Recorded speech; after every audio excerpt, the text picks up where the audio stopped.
Hello friends, welcome to my channel. तो आज हम बात करेंगे हमारे 8वें टॉपिक के बारे में, जो है नेशनल इनकम और पर कैपिटा इनकम। देखिए, जो बच्चे मेरे चैनल पे नए आए हैं तो मैं उनको बताऊंगा कि हम जो यूपीएससी के जो प्रीवियस ईयर क्वेश्चंस हैं, प्रीलिम्स के जो प्रीवियस ईयर क्वेश्चंस हैं, उनको हम करंट से रिलेट कर पढ़ रहे हैं। और सबसे पहले जो है हम अपना इकोनॉमी पार्ट ख़त्म करेंगे। प्रीवियस ईयर जितने भी प्रीवियस ईयर क्वेश्चंस में इकोनॉमी पार्ट है वो हम ख़त्म करेंगे, ठीक है। और मेरे चैनल को लाइक करें, शेयर करें और सब्सक्राइब करें ताकि मैं आपके लिए ज्योग्राफी की क्लास लेके आती रहूं। देखिए, इकोनॉमी क्लास जो है आपको ना एक दिन छोड़ के मिल रही है। क्यों मिल रही है?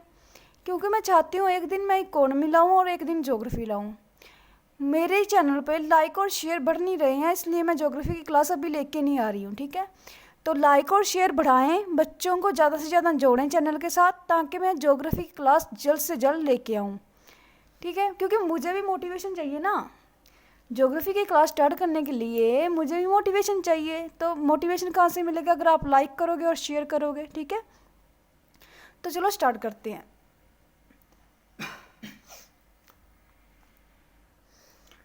नेशनल इनकम एंड पर कैपिटा इनकम। देखिए, सबसे पहले जो है हम जो शॉर्ट फॉर्म्स हैं और फुल फॉर्म्स हैं वो हम ध्यान से देखेंगे, क्योंकि सब यही खेल होता है कि आपके जो एग्ज़ाम में है शॉर्ट फॉर्म्स आ गई लेकिन आपको उसकी फुल फॉर्म ही नहीं पता, या फुल फॉर्म आ गई आपको शॉर्ट फॉर्म ही नहीं पता। तो ये सब आपको पता होना चाहिए। देखिए, नेशनल इनकम है, नेशनल इनकम को हम क्या बोलेंगे? एनआई। नेशनल इनकम को अगर हम एनआई लिखते हैं तो एग्जामिनर को लगेगा कि हाँ कि बंदा पढ़ा लिखा है, इसको समझ है, नॉलेज है इकोनॉमी की, ठीक है। Full form plus short form हमें याद होनी चाहिए, ठीक है। तो जीडीपी, जीडीपी आपने बहुत बार सुना होगा टीवी में भी कि भारत की जीडीपी घट रही है, बढ़ रही है, ठीक है ना। तो जीडीपी की फुल फॉर्म क्या है? ग्रॉस डोमेस्टिक प्रोडक्ट, यानी कि सकल घरेलू उत्पाद। जीएनपी, ग्रॉस नेशनल प्रोडक्ट, यानी कि सकल राष्ट्रीय उत्पाद। एनएनपी, नेट राष्ट्रीय उत्पाद, ठीक है। तो फटाफट पहले लाइक करें और शेयर करें, ठीक है। तो चलो स्टार्ट करते हैं। हम पहले इसकी बैकग्राउंड हिस्ट्री जानेंगे कि नेशनल इनकम कब शुरुआत हुई नेशनल इनकम की और किसने की। तो देखिए, अगस्त 1949 में क्या हुआ कि जो गवर्नमेंट थी, गवर्नमेंट ने अपॉइंट की नेशनल इनकम कमेटी। जो नेशनल इनकम कमेटी बनी वो बनी 1949 में, जिसके चेयरमैन कौन थे? प्रोफेसर पीसी महानल नोबिस, ठीक है, महला नोबिस, ये थे चेयरमैन। और सेकंड मेंबर थे professor doctor Gadgil and professor VKRV Rao. First report जो आई थी नेशनल इनकम की वो थी 1951 में आई थी और फाइनल रिपोर्ट आई थी 1954 में। आज़ादी के बाद क्या हुआ? तो जैसे ही हमें आज़ादी मिली तो प्रोफेसर जो पीसी महानलोबिस थे उन्होंने बोला, गवर्नमेंट को बोला कि आप कब तक कमेटी बिठाते रहोगे? कमेटी बिठाने की बजाय आप क्या करो, एक ऑर्गेनाइजेशन बना दो, एक डिपार्टमेंट बना दो स्पेशल इनकम का, जो आपको हमें जो है राष्ट्रीय इनकम देता रहेगा निकाल के। तो गवर्नमेंट को आइडिया अच्छा लगा। गवर्नमेंट ने क्या किया? गवर्नमेंट ने CSO, सेंट्रल स्टैटिस्टिकल ऑर्गेनाइजेशन, ये जो है डिपार्टमेंट बना दिया। CSO डिपार्टमेंट बना दिया एक गवर्नमेंट ने, जो नेशनल इनकम हमें निकाल के देता है, ठीक है। CSO क्या है? CSO जो है डिपार्टमेंट जो है वो रेगुलरली है हमें नेशनल इनकम निकाल के देता है। गवर्नमेंट को वो नेशनल इनकम निकाल के देता है। निकालता कैसे है? पहले तो 3-3 मंथ की निकालता है, जैसे ही 12 मंथ पूरे होते हैं तो फिर क्या करता है? वो 1 ईयर की निकाल के देता है। CSO किस डिपार्टमेंट के अंडर आता है? जो CSO है वो ministry of statistics and programme implementation के अंडर आता है। मिनिस्ट्री जरूर याद होनी चाहिए, मिनिस्ट्री के बिना आपका गुजारा नहीं होगा। अगर कहीं डिपार्टमेंट आ रहा है उसकी मिनिस्ट्री देखो, अगर कहीं मिनिस्ट्री आ रही है उसमें उसके जो उस मिनिस्ट्री है वो उसके अंडर कौन कौन से जो डिपार्टमेंट आ रहे हैं वो ध्यान रखना ज़रूरी है, ठीक है। आगे हम बात करते हैं जीडीपी क्या है। देखिए जो जीडीपी है वे ये 1 अप्रैल से 31 मार्च ऐसे चलता है, इसका ऐसे निकाली जाती है। ये 1 अप्रैल से लेकर 31 मार्च तक की निकाली जाती है। इसे हम जो जीडीपी है इसे हम बोलते हैं लास्ट मनी वैल्यू। कैसे निकाली जाती है जीडीपी? लास्ट मनी वैल्यू से। लास्ट मनी वैल्यू कैसे? देखिए जैसे एक किसान है, एक फार्मर है, फार्मर ने क्या की, कॉटन जो है उगाई, फिर कॉटन को वो उसने मंडी में बेचा, मंडी वालों ने बेच दिया कंपनी को, कंपनी ने क्या किया, कंपनी ने गद्दे बना दिए, तकिए बना दिए और बेच दिया कस्टमर को। ठीक है, देखिए फार्मर ने जो कॉटन है, फार्मर ने कॉटन बेची 10 रुपये में,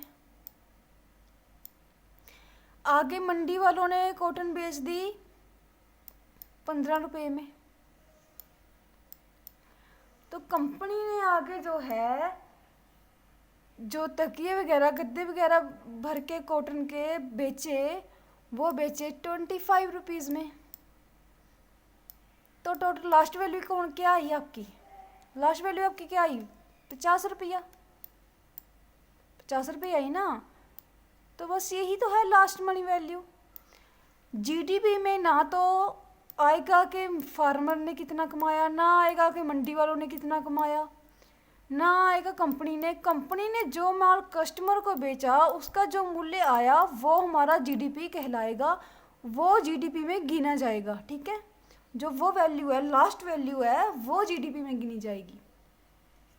तो जीडीपी की परिभाषा जो है वो ये है कि ज्योग्राफिकल बाउंड्री पे, जो ज्योग्राफिकल बाउंड्री है, जैसे इसे ये है जो बंदरगाहें हैं ना, इनको बोला जाता है ज्योग्राफिकल भौगोलिक बंदरगाहें। ठीक है, जो ज्योग्राफिकल बाउंड्रीज हैं उन पे जो व्यापार होता है, गुड्स और सर्विसेज का जो उत्पादन होता है, उससे जो वैल्यू निकल के आती है उसे जीडीपी बोला जाता है। ठीक है ना, ये है जीडीपी की परिभाषा। देखिए अगर हम गूगल पे सर्च करेंगे ना, गूगल पे आपको मिल जाएगी, लेकिन आपको याद नहीं होगी। आप रट्टे मारोगे तो जो गॉड गिफ्टेड है वो तो भाई याद कर लेंगे रट्टे मार के। भाई हम तो ऐसे, हमें तो प्रैक्टिकली याद होता है, तो मुझे तो प्रैक्टिकली याद होता है, तो मैं तो ऐसे ही याद करती हूँ। देखिए मैं ऐसे याद करती हूँ कि गुड्स और सर्विस प्रोडक्ट प्लस कहाँ पे वो मिलते हैं, ज्योग्राफिकल बाउंड्री पे, प्लस कहाँ पे हमारी कंट्री की बात हो रही है, इज इक्वल टू जीडीपी। जो ज्योग्राफिकल बाउंड्रीज पे जो गुड और सर्विसेज प्रोडक्ट बेचे जाते हैं उससे जो वैल्यू आती है वो हमारी जीडीपी कहलाती है। मैं तो ऐसे ही याद करती हूँ और आपको भी ऐसे ही याद करना चाहिए। आपको अगर आप फिर जाके गूगल पे देखोगे ना, आपको इजी लगेगा याद करना, देख लेना एक बार करके। ठीक है, the GDP is only with in country. ये मैंने आपको बता दिया कि सिर्फ जो कंट्री में जो प्रोडक्ट्स हैं वो जीडीपी में काउंट होंगे, जो बाहर के प्रोडक्ट हैं ना वो काउंट नहीं होंगे जीडीपी में। ठीक है ना, तो देखिए फॉर्मूला क्या है, जीडीपी निकालते कैसे हैं। देखिए अगर हम कोई सवाल निकालना होता है तो क्या फार्मूले के साथ निकालते हैं, तो जो जीडीपी ग्रोथ निकालते हैं ना, ये भी एक तरह का फार्मूला ही होता है। देखिए इंडियंस का जो पैसा है, इंडियन कंपनी का जो पैसा है, प्लस बाहर की कंपनियां जो काम कर रही हैं इंडिया में उनका जो पैसा है, इज इक्वल टू जीडीपी। ठीक है, जो कंट्री के अंदर का पैसा है उसे काउंट करके जो भी निकाला जाता है वो दैट इज कॉल्ड जीडीपी, वो जीडीपी में काउंट होता है। जीएनपी क्या है? जीएनपी जीडीपी का उल्टा है, सीधी सी बात है। देखो जीएनपी क्या है, GDP plus net factor income. क्या है? जीएनपी जीडीपी और प्लस नेट फैक्टर इनकम। देखिए निकालते कैसे हैं ऐसे जीएनपी को, इंडियन कंपनीज प्लस जो कंपनीज हमारे देश की बाहर काम कर रही हैं, पैसा तो वो भारत में ही बेचेंगी ना। अगर बाहर काम कर रही हैं तो पैसा तो भारत में ही आएगा ना। उसमें से माइनस वो कर देनी है जो फॉरेन की कंपनी, जो बाहर, जैसे चाइना की कंपनी, जैसे अमेरिका की कंपनी है, वो एप्पल है, एप्पल भारत में आ रही है, तो उसका जो है, उसकी जो आय है वो जीएनपी में नहीं गिनी जाएगी, उसको हम माइनस कर देंगे, बाहर की कंपनी को हम माइनस कर देंगे, भारत की कंपनी को जोड़ेंगे, और भारत की कंपनियां जो बाहर बाहर काम कर रही हैं, जो एनआरआई बाहर काम कर रहे हैं, उनकी इनकम जोड़ेंगे और माइनस कर देंगे फॉरेनर्स को, तो जीएनपी निकल के आ जाएगा। ठीक है, जीएनपी वैल्यू जो है, ग्रॉस नेशनल प्रोडक्ट की जो वैल्यू है वो निकल के आ जाएगी। एनएनपी क्या है, देखिए, मान लो हमें कोई पेन मिला 100 रुपये में, ठीक है ना, 100 रुपये में पेन मिला, लेकिन उसकी असली कीमत पता कितनी है, 80 रुपये है। हमें वो 100 में क्यों मिला, 20 रुपये कहाँ से आए, देखिए, जो पेन बना था उसको बनाने में जो खर्चा हुआ वो 20 रुपये हुआ, नेट वैल्यू कितनी है, 80 रुपये, प्लस जो खर्चा हुआ पेन बनाने पर वो कितना, 20 रुपये, तो 100 रुपये का खर्चा टोटल हो गया। तो नेट वैल्यू क्या है, जो ये 80 रुपये है ना, ये नेट वैल्यू है, नेट वैल्यू है 80 रुपये, पेन की असली कीमत 80 रुपये है। तो सेम इसमें ही है, जो खर्चा वगैरह होता है ना वो सारा निकाल लेते हैं, निकाल के ना जो वैल्यू आती है उसे बोलते हैं एनएनपी। ठीक है ना, देखिए कैसे, नेशनल इनकम क्या है, एनएनपी जोड़ा, एनएनपी में से जितना भी एनएनपी आया ना, उसमें से टोटल जो इनडायरेक्ट टैक्स है प्लस सब्सिडीज़ हैं, ये माइनस कर दो, जितनी भी इनकम आई है, जितनी भी हमारी जीएनपी है ना, उसमें से टैक्स और सब्सिडीज निकाल दो, जो भी रेट आएगा ना, दैट इज़ कॉल्ड एनएनपी। ठीक है, इजी है बहुत, आप वीडियो को दोबारा देखोगे ना तो भी आपको समझ में आ जाएगा आराम से। अगर नहीं आया था ना तो कमेंट बॉक्स में बता दिया करो, मैं आपको नेक्स्ट डे रिव्यू करवा दिया करूँगी। अगर आपको किसी को रिव्यू चाहिए ना तो कमेंट बॉक्स में लिख देना, मैं नेक्स्ट डे रिव्यू करा दूँगी। और हाँ, ये भी बता देना कि आपको कहाँ समझ में नहीं आया। ठीक है, ये देखिए, national income is also called net national product factor. जो एनएनपी है ना, यही हमारी असली नेशनल इनकम है। पता चल गया अब नेशनल इनकम क्या है। जो हमारी एनएनपी है ना, जो नेट नेशनल प्रोडक्ट है, वो निकल के जो आया उसे हमें नेशनल इनकम कहते हैं। मतलब जितना भी हमने कमाया जीएनपी, उसमें से जो हमने टैक्सेस और सब्सिडीज जो माइनस कर दी, उसके बाद जो वैल्यू आई उसे हम नेशनल इनकम बोलते हैं। ठीक है, तो नेक्स्ट चलते हैं, पर कैपिटा इनकम क्या होती है। अब देखिए पर कैपिटा इनकम क्या होती है। देखिए, नेशनल इनकम बटे population is equal to per capita income. देखिए, मान लो एक विलेज है, वहाँ उस विलेज की जो नेशनल इनकम है वो है 1000 रुपये। कितनी, 1000 रुपये। वहाँ पे रहते हैं 50 लोग। कितने लोग रहते हैं, 50 लोग, जो काम करने वाले 50 लोग रहते हैं। देखिए, अगर हम इसे काटेंगे तो कितना आएगा, 20 रुपये। अगर हम इसे काटेंगे कितना आ जाएगा, 20 रुपये आ जाएगा। तो दैट इज़ कॉल्ड पर कैपिटा इनकम। ये हो गई हमारी पर कैपिटा इनकम, ये हो गई पॉपुलेशन, और ये हो गई नेशनल इनकम। पर कैपिटा इनकम समझ लगी ना आप लोगों को, पर कैपिटा इनकम भी समझ लग गई होगी आई होप, नेशनल इनकम भी समझ लग गई होगी।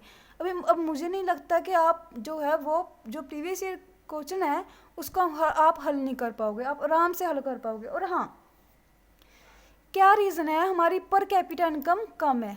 देखिए, फर्स्ट जो है अनएम्प्लॉयमेंट। क्या है, अनएम्प्लॉयमेंट। सेकंड क्या है, पॉवर्टी।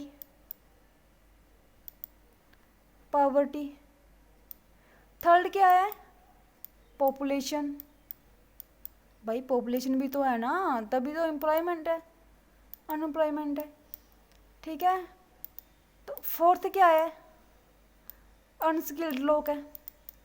हमारे यहाँ अनस्किल्ड लोग हैं।